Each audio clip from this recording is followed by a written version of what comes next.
I have to say that this year, 2023, has been a very APU-heavy year when it comes to rumors and discussions of said product types. And the reasons for this are pretty simple. Not only are we getting excited right now about AMD launching Phoenix and Intel preparing to launch Meteor Lake in a few months, but it seems obvious from all of the rumors that have come out of this channel over the past few months that next year, 2024, is going to be the big APU year. Not only near the end of next year will we be talking about the release of Arrow Lake, which, let's be clear, even though I've recently leaked that the integrated graphics have been nerfed from 320 execution units to 192, I still think 192 Celestial execution units over 128 Battle Mage execution units could bring a 50 to 100% performance increase over what Intel is about to launch this year with Meteor Lake. And that means that late next year, even Intel might have 2060 performance or possibly even 3060 laptop performance just included in a lot of its CPUs it puts out there, which is really exciting. But I had to mention them because those are APUs, even if they're coming from Intel next year. The majority of this video isn't going to be about Intel products. It's going to be about AMD products because AMD doesn't just have one or two APUs coming out next year. They have a handful of APUs coming out next year. And, you know, a lot of them are going to be coming to AM5, as I leaked months ago. And that got me thinking before I headed out on vacation this week. That's right, this is being released while I'm on vacation.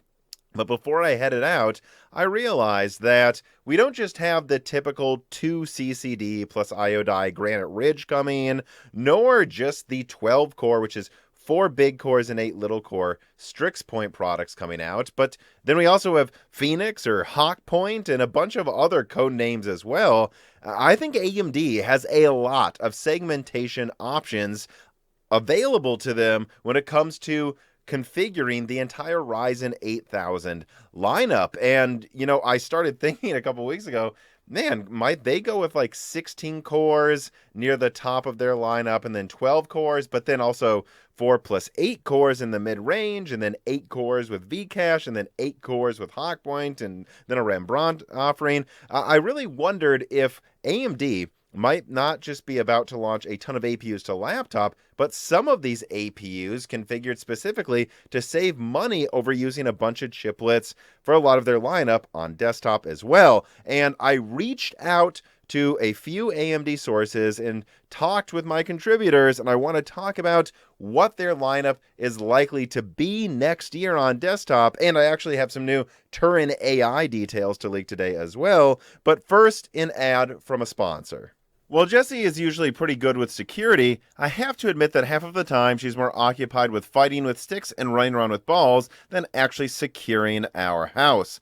And so I don't really think you should take security advice from her. I think you should go to the professionals, and some of those are those at Nord Security with NordPass for Business. This piece of content is brought to you by NordPass, a platform where your company's digital wealth is managed. They help your employees get rid of sticky notes and losable notepads and then store online accounts and passwords in a way that others on the team can actually get a hold of them if some team member quits, goes on vacation, or gets sick. They also help you prevent wasted hours constantly trying to reset your passwords, usually to just yet another version of password exclamation point. No, they make you use good passwords. They make it so that you're not always having to reset them and come up with dumb ones. And they also manage company cards for sales teams and just keep sensitive information updated, safe, and easy to share correctly between members of an organization. And if there is ever a breach, NordPass helps you detect it early, which is critical for doing anything about it. And you know what? You can actually see NordPass for Business in action right now for 3 months for free if you click the link in the description and use the offer code in the description and on screen. Just clicking on this link and using the special Moore's Law Z offer code honestly helps the channel so much just doing that alone, but I'm sure many of you will try it out and will find that it's great for your organization. So support Moore's Law Z and try out NordPass for Business today. Alright, so like I said, before I headed out on break, I started bouncing segmentation ideas off of the Moore's Law Z contributors, and then ran those bounced off and honed ideas past some sources at AMD. And before I get into a series of quotes here that I'm going to put on screen, I do think it's worth remembering that nobody at AMD, nobody, is 100% sure yet of how the Ryzen 8000 series on desktop is going to be segmented.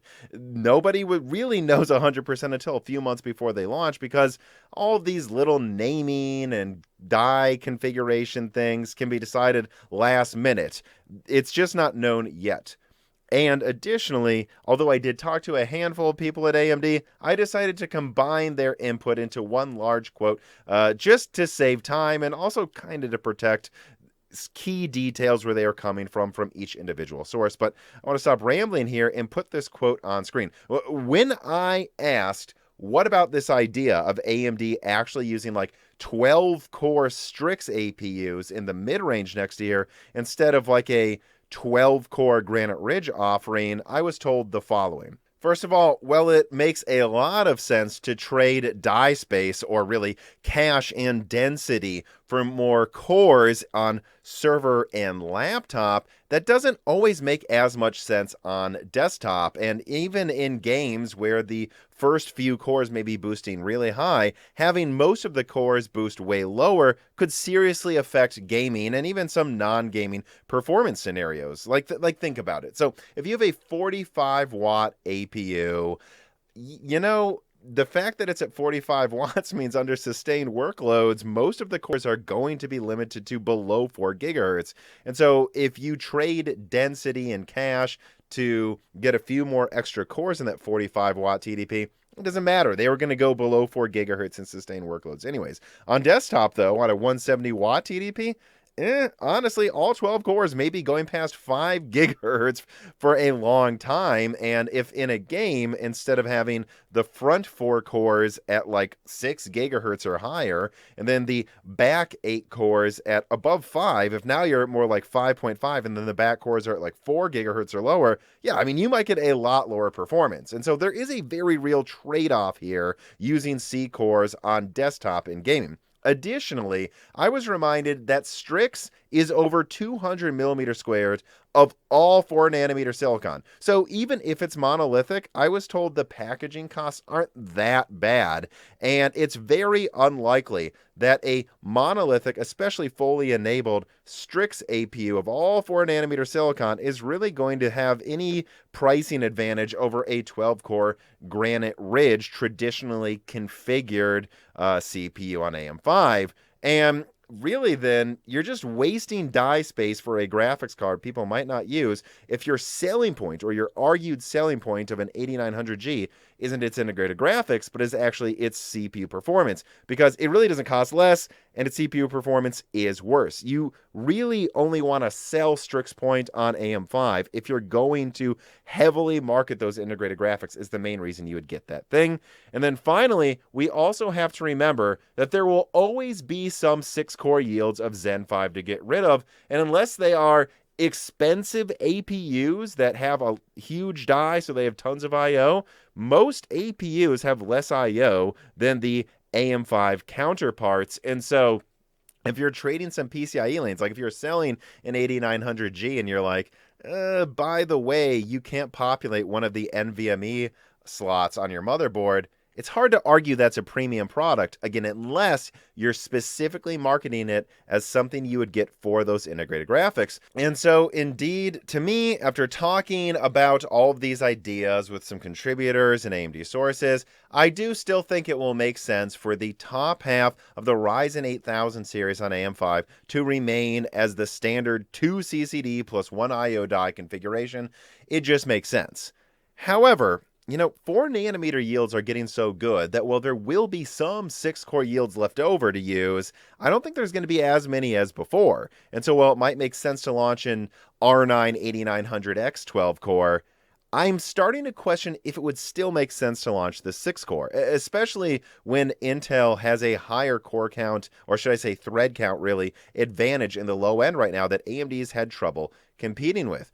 In fact, if we ignore Strix Point and talk about Phoenix, or even Phoenix plus Hawk Point that I leaked, that has a 178 millimeter squared, or maybe less with Hawkpoint die size. And so that's where you would start to get to a situation where, yeah, maybe that comes close to the same cost as a 6-core 8600X. Or if it costs a little more, well, I don't know. What would people rather have for like $200? I'm asking you, the viewer, maybe say in the comments. For $200, would you rather have 8 Zen 4 cores or 6 Zen 5 cores? I think in multi-threading performance they will be close, and if they cost a similar amount to make, well, at least that Phoenix offering also comes with 1650-like graphics. And so if you were to price an 8700G at $200, you could argue it's about as good as an 8600X would be for about the same price as what it would be. And now you don't have to bother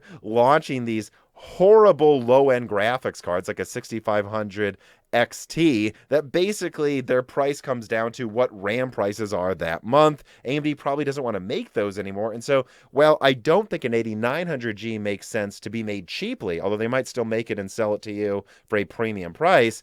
I do actually think rebranding Phoenix or using Hawkpoint in the low end might make more sense than using a 6-core Zen 5 Granite Ridge. And then below that, well, heck, right now AMD is selling a 6-core 7nm APU for about $150 or less from their own website. I have no doubt that a Rembrandt offering for the Ryzen 8000 series down there, which really only has like $10 to $15 more of silicon, if they could afford to sell a 6-core at that price now, I'm sure they could afford to sell an 8-core, Zen 3 Plus APU down there for like 170 or 180 just as easily. And then think about what their low-end lineup would look like. They'd have like an 8700G with a 1650 performance for like 200 to 250 or something. And then they'd have like for like 150 to 180, 1050 Ti performance down there. And I think I would at least rather have 8 Zen 3 Plus cores than 4 Zen 5 cores. I just think 4 cores are at the end of their life here when it comes to a decent experience on desktop, even if they're fast. And so if it can also allow AMD to sell less low-end graphics cards that everybody hates right now, why wouldn't they do it? And so in conclusion, after speaking with some contributors and sources today, I would summarize my findings as the following. Yes, AMD will probably launch 12-core Strix to AM5 within a year, but I don't think it's going to be in lieu of some 12-core 8900X based on Granite Ridge. It will be an alternative offering because it's really not any cheaper to make, and it also will lack a bit of I/O. So really the only reason you would want to get Strix Point on AM5 is for the integrated graphics, but they're going to charge for them. However, in the low end, I actually think Phoenix or Hawkpoint and Rembrandt-based offerings could give AMD a higher thread count and graphics included budget offering that is just better than selling 4 or 6-core Zen 5 CPUs down there that lately they don't really want to make that much anymore anyways. And so, look, before I put this on screen, understand this is speculation, and I would be blown away if the final lineup looked exactly like this. I just want to give you an idea of what I now think would probably kind of make sense for a Ryzen 8000 configuration to go against Arrow Lake. So at the top, I think they would launch a 16-core all V-cache R9 8950 X3D. It would be cheaper to make than Arrow Lake's 8 plus 32 core offering, and it would probably have comparable gaming performance, but it would lose in multi-threading, but it's cheaper. And then below that, you'd have 16-core non-V-cache 8950X, and then the 12-core 8900X, and then it would get interesting in the middle, though. It just depends what you want. What do you want for about $400 to $500? Do you want a 12-core 8900X that maximizes performance per thread per dollar? Or do you want 4 Zen 5 plus 8 Zen 5C cores with 1660 or maybe even up to like 1660 Ti performance included? So if you don't have a graphics card, it's almost like you're getting a budget version of a 12 core with a decent 1080p gaming card included. And then also around the same price would probably be an 8800 X3D. This is the best gaming performance. And then below that, I still think there will be an 8-core 8700X out of AMD. And there could still be an 8600X because, I don't know, maybe they just think it's worth launching in case. But below the 8700X, I actually do think it might make more sense to have a R5 8700G based on Phoenix or Hawkpoint, and then an R5 8650G based on Rembrandt that has like 1050 Ti graphics included. Now, some of you are probably wondering, though, if that little Phoenix chip that's coming out at some point would make more sense than Rembrandt at the bottom. And honestly, from what I'm hearing, that thing could have 100 millimeter squared die size or even smaller. So it might even be cheaper to make than Rembrandt. But also, what we don't know is what its connectivity is. And I do know that Rembrandt has enough PCIe lanes in their Gen 4, so it could power an AM5 motherboard for the most part without an issue for most users. But Phoenix 2, if it's anywhere near Mendocino IO, it just won't be good enough. So I don't know. And then you have to wonder, does AMD want to leave some 6 nanometer offering in the 8000 lineup so they can source from that node separate from Phoenix? I think Rembrandt still makes more sense at the bottom than little Phoenix. And so I guess in conclusion, overall with all of this, well, I think Intel may take the top crown with Arrow Lake next year. I mean, yeah, look, an 8 plus 32 core i9 that I recently leaked may win in CPU gaming, multi-threading, and possibly even integrated graphics at once. But I think it's going to be very, very, very expensive. And I don't know who the customer is that's like, yeah, I want to spend tons of money to have the most multi-threading gaming and integrated graphics. You're probably going to want multi-threading or gaming performance, or you're going to want integrated graphics for cheap. And if you're that person, I think you're going to go to AMD and say, you know what? The 8800X3D games just as well for half the price. The 8950X isn't as good multi-threading, but it's most of the multi-threading for way less money. And then the 8900G has comparable integrated graphics, or at least most of it, for, again, half the price. And I think that's an interesting thing to look at here. Is it seems obvious to me that AMD is going to be at their best in competitiveness with Intel next year if they launch before Arrow Lake, and also focus on making their lineup win or tie performance crowns for half the price while not trying to win everything at once like the i9 is likely to. And yeah, that's going to do it for this part of the video. But one more thing I wanted to talk about today is actually Turin-AI. I received some information that I wanted to get out while I'm on vacation. And so let's just throw that on screen right now. So Zen 5 Turin-AI update, early June. Now this, remember, is a product I exclusively leaked a couple months ago. Now I have more details than just the name, right? So Turin-AI allows AMD's customers to select between 2 to 6 AI chiplets per SP5 CPU. Each AI chiplet offers 246 to 310 TOPS. I'm hiding the exact number purposefully to not give away the source or the slides I'm getting this from. Now, in total, then, a customer, if they were to go up to 6 of those AI chiplets, and again, those AI chiplets are used instead of some CPU chiplets. You have less CPU cores, but more AI performance. They can go up to 1,700 TOPS per socket without needing to plug in a single discrete PCIe AI card. Now, this isn't Hopper performance. It's actually kind of up to, I think, around half of Hopper's performance, but it's still a lot of performance, way more than the competition, and you don't even need to plug in a PCIe card. This is a very interesting product for sure that I think AMD is excited to announce very soon. And actually, in general, AMD, from what I saw in documents, is comparing Turin-AI not to any NVIDIA products here, but to Intel Sapphire Rapids and upcoming Granite Rapids. They expect Turin-AI configurations with just one of the AI chiplets to beat Sapphire Rapids at everything. Remember, everyone was hyping up all of these AI and accelerator uses of Sapphire Rapids. They think like a 64 core Turin with just like one AI chiplet or something is going to beat Sapphire Rapids at absolutely everything. And then with the higher AI chiplet configurations, depending on what you go with, they think they can pretty easily beat Granite Rapids in AI performance with a couple of these chiplets. And then you'll have maybe, 48 to 64 CPU cores. That is going to be somewhat comparable to Granite Rapids. And then if you want more AI performance, but it will have less CPU performance than Granite Rapids, that's an option as well. And yep, that's it. That's all that I got for this video. I want to get to my vacation now. It's just interesting to me that I'm ending yet another video with Seems like NVIDIA's doing great. Seems like Turin-AI isn't really going to beat Hopper at everything, but it'll have its own unique options, and AMD is going to do well as well, but Sapphire Rapids and Granite Rapids, at least in another department, is going to be crushed by both AMD and NVIDIA, and it's very worrisome.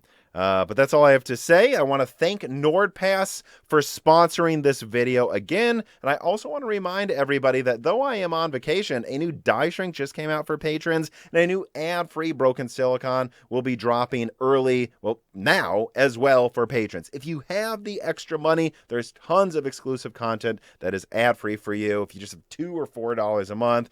But for everybody else, thank you for watching.